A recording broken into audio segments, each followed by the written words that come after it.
Salam sejahtera Malaysia, terima kasih kerana menonton video-video dalam channel ini.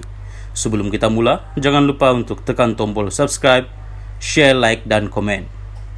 Let's go! Salam sejahtera dan selamat petang berita seterusnya. Fatwa politik, veteran UMNO seru Hadi bertobat. Berita penuh.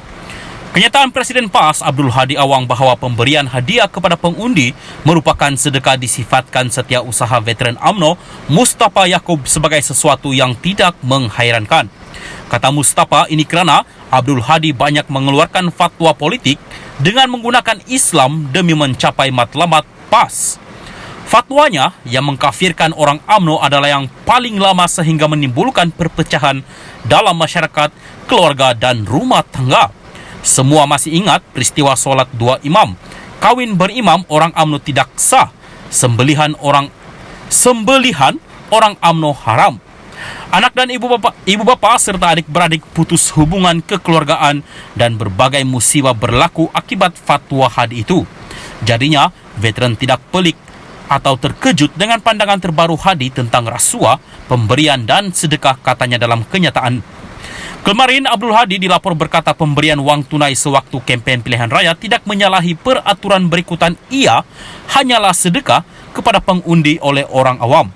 The Malaysian Insight TMI memetik ahli Parlimen Marang itu sebagai berkata peraturan sedia ada hanya melarang calon yang bertanding dan wakil mereka daripada memberi wang tunai kepada pengundi. Ikut undang-undang pilihan raya, calon atau wakil calon tak boleh bagi. Orang awam nak bagi sedekah terpulang kepada dia, katanya dalam program Perikatan Nasional PN di Negeri Sembilan. Kenyataan Abdul Hadi itu dibidas timbalan Perdana Menteri Ahmad Zahid Hamidi yang menyifatkan Presiden PAS itu sebagai hipokrit. Kalau dia buat dipanggil sedekah, kalau kita buat dipanggil rasuah, kata Zahid. Mengulas lanjut, Mustafa berkata, pengikut Abdul Hadi mempercayai bahawa fatwa dan dalil yang dikeluarkan Presiden PAS itu sebagai benar kerana gelarannya sebagai Tuan Guru. Kerana Hadi digelar sebagai Tuan Guru, maka apa yang keluar dari mulutnya semuanya betul dan benar. Mereka tidak nampak keburukan dan kemunafikan Hadi yang telah melakukan kefasikan kepada diri mereka. Veteran UMNO menyeru Hadi supaya berhenti dari melakukan kerosakan kepada akidah pengikutnya dan bertaubat dengan segera, katanya. Selain itu, Mustafa juga menggesa Abdul Hadi memohon maaf secara terbuka dan menarik balik fatwanya yang pernah mengkafirkan orang UMNO. Veteran UMNO juga menyeru Hadi supaya kembali ke pangkal jalan dan berhenti daripada melakukan kemungkaran demi kesejahteraan ummah dan bangsa Melayu. Untuk rekod, Abdul Hadi pada April 1981 menerusi apa yang disebut sebagai amanat Haji Hadi pernah mengeluarkan kenyataan bahawa PAS menentang UMNO kerana parti itu mengekalkan perlembagaan penjajah, peraturan kafir dan jahiliah. Sekian berita, teruskan bersama channel ini.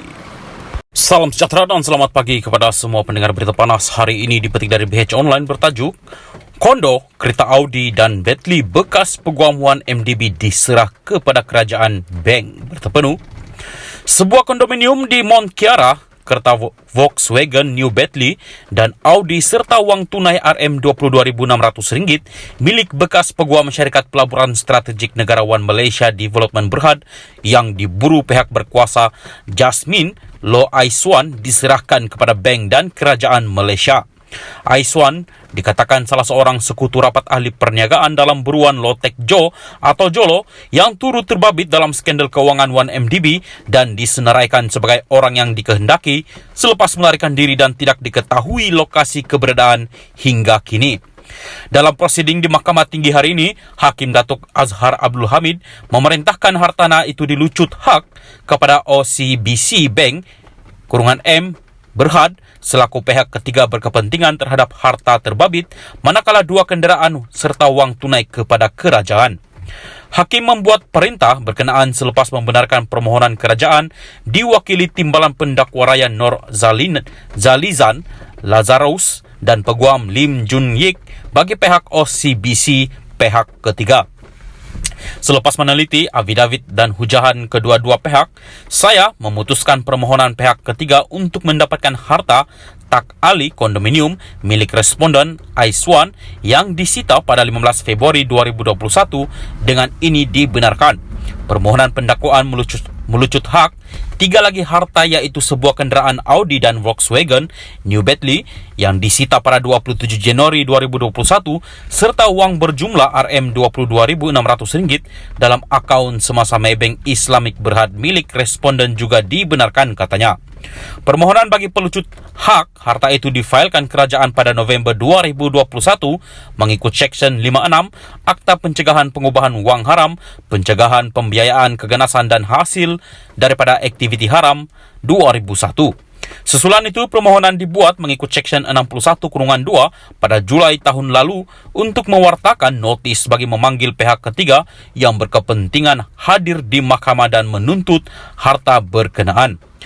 Pada 4 Desember 2018, Mahkamah Magistrate mengeluarkan waran tangkap terhadap Jolo Aiswan, bekas pengarah eksekutif 1MDB, Casey Tang Keng Chi bagi bekas pegawai 1MDB, Ge Cho Heng, dan sekutu rapat Jolo Eric Tan Kim Long.